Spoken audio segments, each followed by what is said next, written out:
you know what we're talking about today. 5 expensive things in Norway that will shock you. The things you actually need to have a budget for. You need to plan. You need to save up money in case you will be ever in a situation when you need to have such expenses. First thing you need to have a separate budget for is dentistry.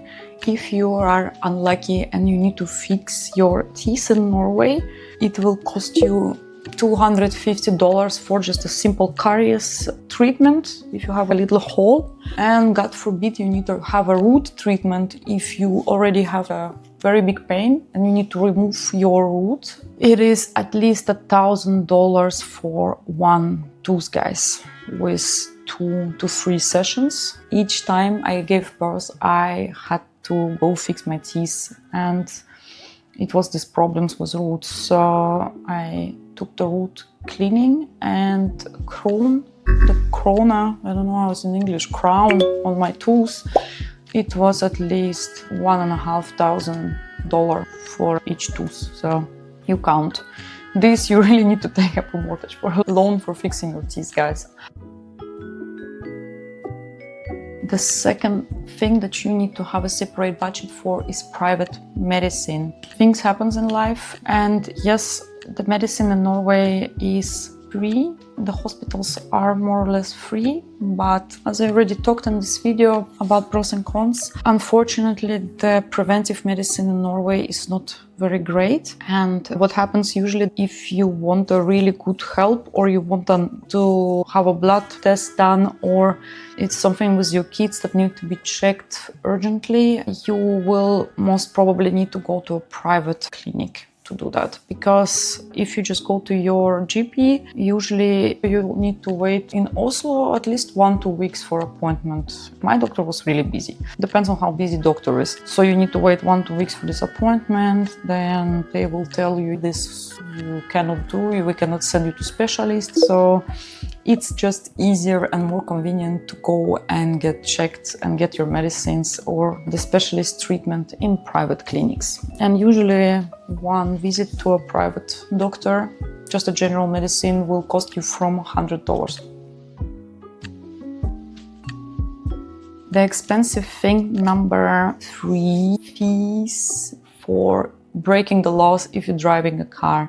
Because the speed limits in Norway, national speed limits, it's 80 kilometers per hour. Not everyone likes that.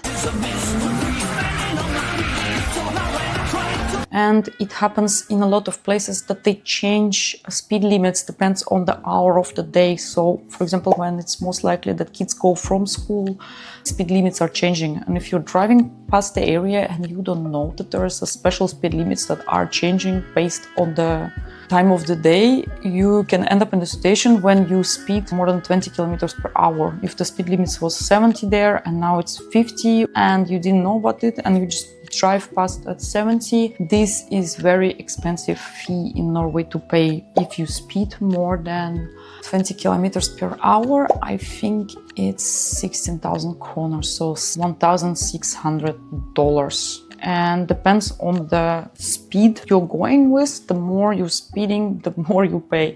Parking tickets, super expensive. If your parking ticket is expired and you didn't renew it, that will cost you $100 at least. The next expensive thing that you need to save money for in Norway is traveling.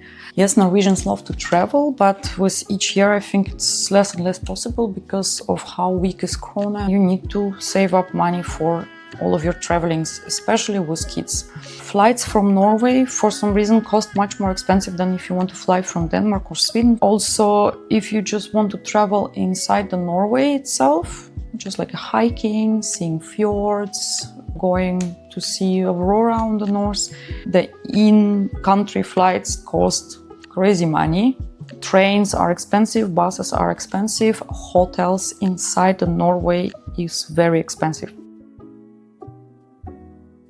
Last, a very expensive thing that you need to think of when you are moving already to Norway is that you will have to pay a deposit if you rent a place to live. In Norway, there is a practice where you pay at least 3 months deposit, so 3 months of rent. You take it and you put it on separate account that house owner should open for you, pay for it. Please don't send money to house owners on their private accounts. This money will be hade.